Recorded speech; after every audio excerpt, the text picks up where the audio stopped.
ஜானகி சந்தேஷில் நாளைக்கு ஒரு சூப்பரான அதிரடியான எபிசோடு வந்திருக்குன்னே சொல்லலாம். மாயா வந்து தன்னோட அம்மாவோட சொத்து எல்லாத்தையும் விற்று கொடுத்து சீனுக்கு வந்து கடை வச்சு கொடுக்குறாங்க.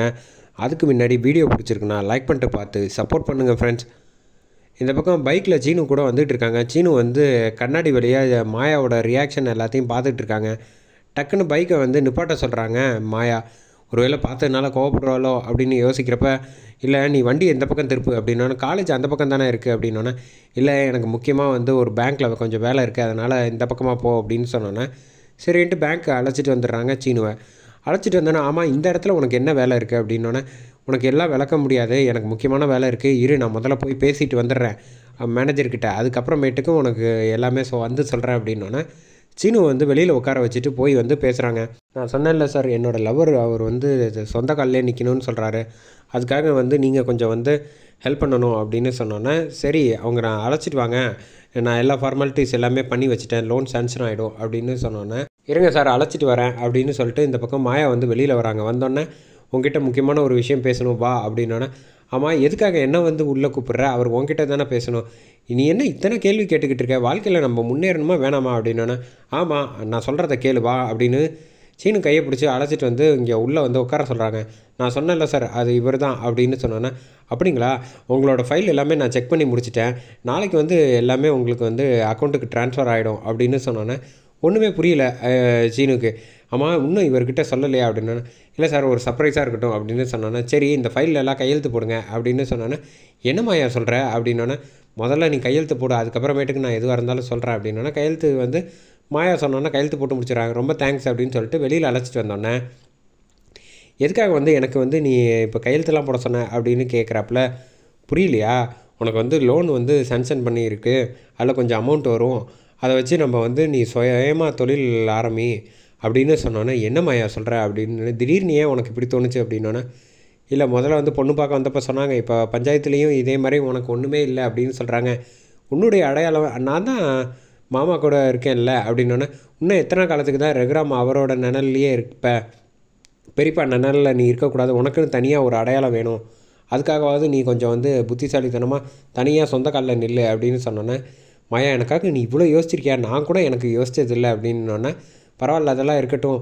இது பத்தாதே இந்த காசு வந்து வர்றது அப்படின்னு கேட்டோன்னே, பத்தாவது தான், மேற்கொண்டு வந்து நீ என்ன தொழில் பண்ணலான் இருக்கேன்னு சொல்லு அப்படின்னோன்னே, நீ டக்குன்னு சொல்லிட்டியா, அதான் என்ன பண்ணுறதுன்னு தெரில அப்படின்னோன்னே, ஆமாம் மாமா வந்து இதுக்கு முன்னாடி என்ன பண்ணிகிட்டு இருந்தார் அப்படின்னோன்னே, அவர் ஒரு துணிக்கடை ஒன்று வச்சுருந்தார், நல்லா போயிட்டு இருந்துச்சு, திடீர்னு வந்து அப்புறம் கொஞ்சம் வந்து நஷ்டமானதுனால வந்து ரொம்ப கஷ்டத்தில் இங்கே வந்து வேறு வழி இல்லாமல் இங்கே வீட்டுக்கு வந்துட்டோம் அப்படின்னோன்னே, அப்போ அதே கடையை வந்து மாதிரி வந்து துணிக்கடை வச்சு நீ வந்து அவரோட பேரில் வந்து திறந்து அதை மீட்டு எடுத்து நீ வந்து சாதிக்கணும், அப்போ தான் உங்கள் அப்பாவுக்கும் பெருமை நம்ம குடும்பத்துக்கும் பெருமை அப்படின்னோன்னே, சரி இதுவும் நல்லா தான் இருக்குது அப்படின்னு சொல்லிட்டு இந்த காசு வச்சுக்க அப்படின்னு சொன்னோன்னே, மாயா வந்து ஒரு 4-5 லட்சம் மேலே கொடுக்குறாங்க, ஏது உங்ககிட்ட அப்படின்னோன்னே, அதுவா அம்மாவோட இதெல்லாம் கொஞ்சம் எனக்கு வந்துச்சு ரிட்டனு, அதான் உனக்கு கொடுக்குறேன் அப்படின்னோன்னே, மாயா உனக்குன்னு எதுவுமே இல்லையா அப்படின்னு, அதான் எனக்கு நீ இருக்கே இல்லை அப்படின்னு சொல்லாமல் கண்ணில் பார்க்குறாங்க.